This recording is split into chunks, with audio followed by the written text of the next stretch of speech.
অনেক দেয়া হলো, মা বাড়িতে নিশ্চয় চিন্তা করবে। এখন আমি আসি তাহলে। আচ্ছা ঠিক আছে। ডাক্তারের জীবনে পা দেওয়ার পর তার মা বাবার সাথে পারিবারিক আলোচনা। এগুলো অফ করো না, বারবার অফ করো কেন এটা? মা বাবা তুমি কোথায়? দেখো আমি ডাক্তারিতে চান্স পেয়ে গেছি। এই দেখো বাবা রিজাল্ট এসেছে। মা আমাকে কলকাতা যেতে হবে, সেখানেই আমি চান্স পেয়েছি। না, আমি তোকে কলকাতা যেতে দেবো না।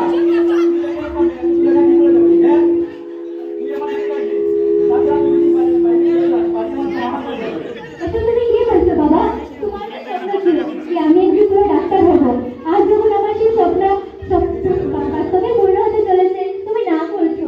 মা তুমি বাবাকে বোঝাবে, তার জন্য আমি এতদিন কষ্ট পেলাম। আমার স্বপ্ন আজ সফল হতে চলেছে, আর বাবা না বলছে। তুমি একটু শুনছো? আপু বলছি কি মেয়ে নিজের পায়ে দাঁড়াতে বলছি, তুমি হাসপাতালে দাও না প্লিজ। তুমি ওকে নিজের পায়ে দাঁড়াতে দাও না। মেয়ে তো অনেক কষ্ট করে পড়াশোনা করেছে। ঠিক আছে, তোমাদের যাই চাই তাই করো, আমার কথা তুমি শুনবে না।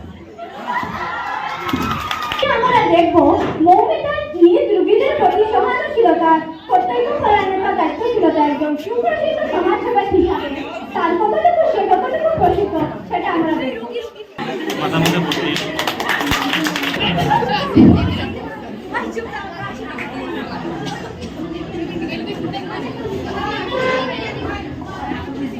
দাদা আপনার পেটের যন্ত্রণা কমেছে তো? আপনি কি সুস্থ আছেন তো?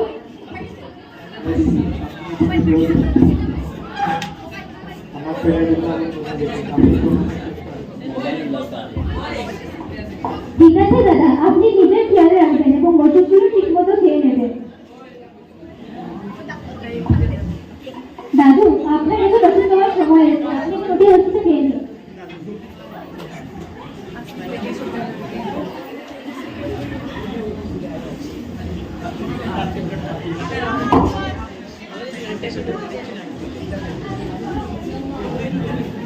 এই নিন দাদু, ওষুধটা খেয়ে নিন।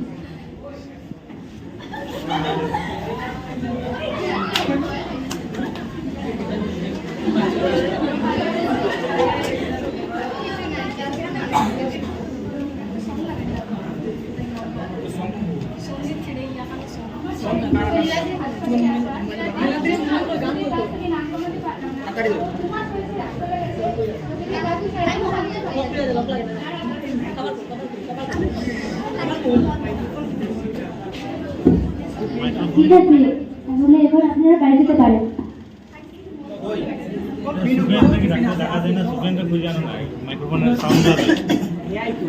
মৌমিতার সফলতার বাধা সৃষ্টিকারী কয়েকজন দুষ্কর্মকারী ডাক্তারদের আলোচনা।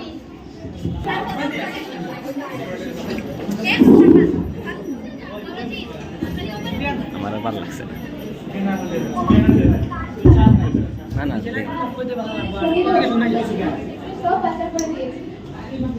ও তাই নাকি? পেমেন্টটা আসুক, তাহলে আমরা সবাই মিলে ভাগাভাগি করে দেবো।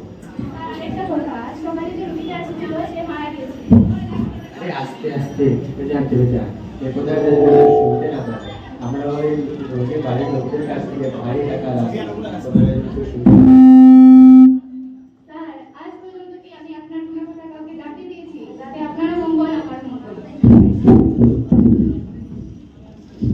মারাত্মক ব্যাপার, তাহলে হাসপাতালে এইসব চলে?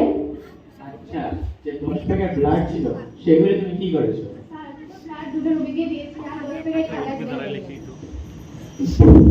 কত অসহায় মানুষেরা সাহায্যের জন্য হসপিটালে ব্লাড দিয়ে যায়, আর সেই ব্লাড বেঁচে ওরা নিজের পেটে করছে। ঠিক আরে মৌমিতা মনে হচ্ছে তো, তুমি এখানে কি করছো? স্যার আমি এসে যা দেখলাম আর শুনলাম তাতে কিন্তু কাজটা আপনারা একদম ঠিক করছেন না। আমরা ঠিক করছি না ভুল করছি সেটা জেনে তোমার কোনো লাভ নেই। তুমি যাও গিয়ে তোমার ডিউটি পালন করো। স্যার আমি থাকতে এত বড় অপবাদ আমি হতে দেবো না, এর প্রতিবাদ আমি করবো। মৌমিতা, তুমি যদি আমাদের সঙ্গে যুগ দাও এবং নিজের মুখ বন্ধ রাখো আর হসপিটাল থেকে তুমি যত টাকা মাইনে পাও আমরা তাহলে তোমার 3 গুণ বেশি দেবো। স্যার ওই হারামের টাকা আমার চাই না। কত মানুষ আমাদের মতো ডাক্তারকে ভগবানের চোখে দেখে, আর আপনারা সেই রোগীদের পেটে লাথি মেরে নিজেদের চোখে পূরণ করছেন। মৌমিতা, তুমি কিন্তু বাড়াবাড়ি করে হয়েছো, এর পরিণাম কিন্তু ভালো হবে না। স্যার, আপনারা যদি না শুধরান তাহলে আমার না আপনাদের পরিমাণ খারাপ হবে, এই কথা কিন্তু মাথায় রাখবেন। স্যার, পাখি কিন্তু খুব উঠছে, অনেকটা ব্যবস্থা করতেই হবে। হ্যাঁ, ব্যবস্থা তো আমি করবোই। ও যদি বেঁচে থাকে আমাদের আবার জেলে খাটনি কাটতে হয়।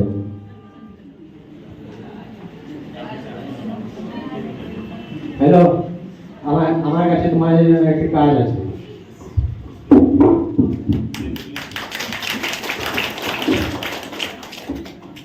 তোরা দেখো, মমিতা তার পরিবারের সাথে শেষ কথা এবং তার হত্যার নির্মম প্রতিচ্ছবি এবং জনতার আন্দোলন। কি হলো? মমিতা আমার ফোন করছে নাকি? ওর জন্য আমার মনটা ভীষণ ছটফট করছে। দেখি, আমি একবার ওকে ফোন করি। ভিডিও করি তাহলে কাটুন। হ্যালো, হ্যাঁ মা, বলো। মা, তুই কি করছিস? মা, নাইট ডিউটি করেছো তো, তাই কাজে খুব চাপ। তাই তুই ভালোভাবে খাওয়া দাওয়া করিস তো? হ্যাঁ মা, আমি ভালো করে খাওয়া দাওয়া করি। তোর জন্য তোর বাবার আর আমার মনটা না ভীষণ ছটফট করছে রে মা। তুই কিছুদিনের মধ্যেই বাড়ি চলে আসিস ছুটি নিয়ে। হ্যাঁ মা, আমি ছুটি পেলেই বাড়ি চলে আসবো। ঠিক আছে মা, তাহলে আমি এখন রাখছি। হ্যাঁ মা, তুমি আমাকে খেয়াল রাখবে। ঠিক আছে। সন্দীপ ঘোষ। না না সন্দীপ ঘোষের আমার সামনে আপনারা কারা? আপনারা এখানে কি করছেন?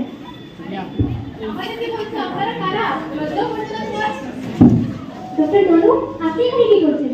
আপনিও তাহলে কি এইসবের সঙ্গে যুক্ত আছেন? প্লিজ আমাকে ছেড়ে দিন। আমি আপনাদের কি ক্ষতি করেছি? আমাকে ছেড়ে দিন বলছি। আমাকে ছেড়ে দিন বলছি। আমাকে ছেড়ে দিন বলছি। আমাকে ছেড়ে দিন বলছি।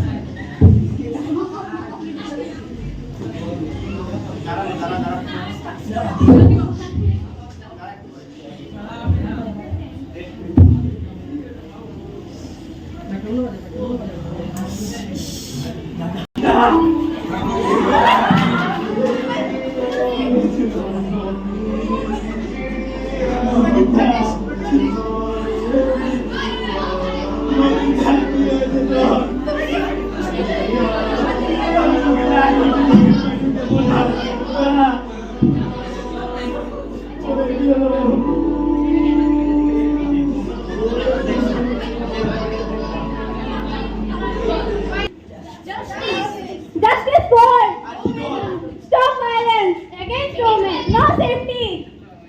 No duty. बेटी बचाओ, बेटी पढ़ाओ. बेटी पढ़ी लेकिन बची नहीं. আপনারা সবাই দেখতে পাচ্ছেন যে এখন জনতাদের আন্দোলন। আমরা এখন ওদেরকে জিজ্ঞাসা করব যে ওরা কি চায়।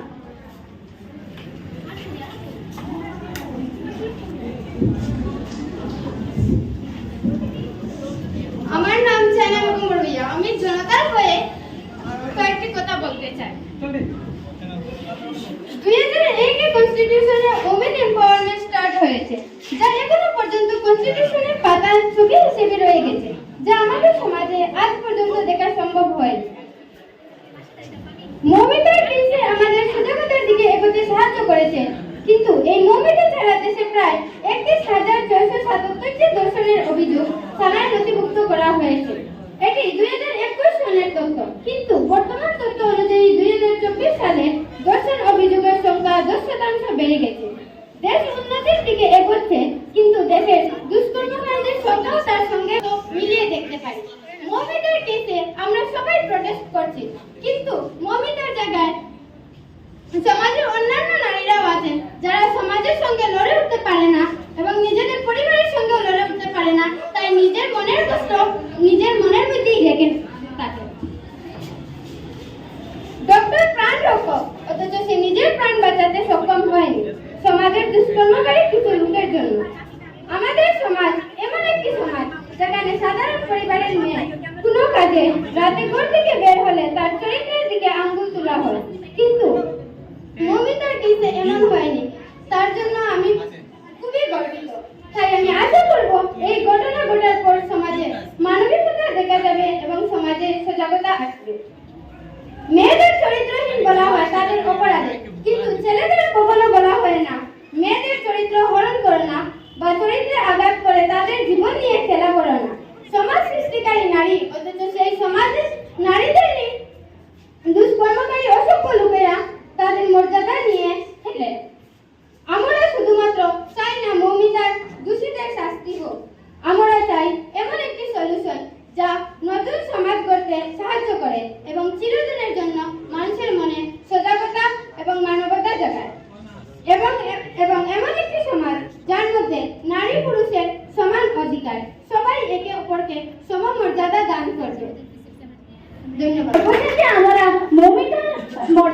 মৌমিতার অনুভূতির মর্যাদা রেখে একটি কবিতা আবৃত্তি করব। মুভিতে যেন না থাকে एक बिना कुंडली लगाकर सोती, काश मैं लड़का होती। जल्दी बनकर दौड़ती उड़ती, दोस्तों के साथ फिरती, काश मैं भी लड़का होती। कहते हैं बेटी पढ़ाओ बेटी बचाओ, और जब पढ़ लिख कर डॉक्टर बनती है तो मेरी माना होती उसकी आंखों की मोती। काश मैं भी लड़का होती। 36 घंटे लगातार कार्य दुश्वार हुआ, बहिष्कार हुआ, बलात्कार हुआ, पुरुषों के शस्त्रीकार हुआ। काश उन पुरुषों में भी थोड़ा सा स्त्रीपन की कमलता होती। काश मैं भी लड़का होती। कहते हैं सीसीटीवी नहीं था, होता भी तो क्या होता। एक पुरुष सुरक्षा कर्मी जो उस पर नजर रखता, उसकी नजर भी कितनी पाक होती। काश मैं ही लड़का होती। अगर मैं लड़का होती शायद आज मैं जिंदा होती।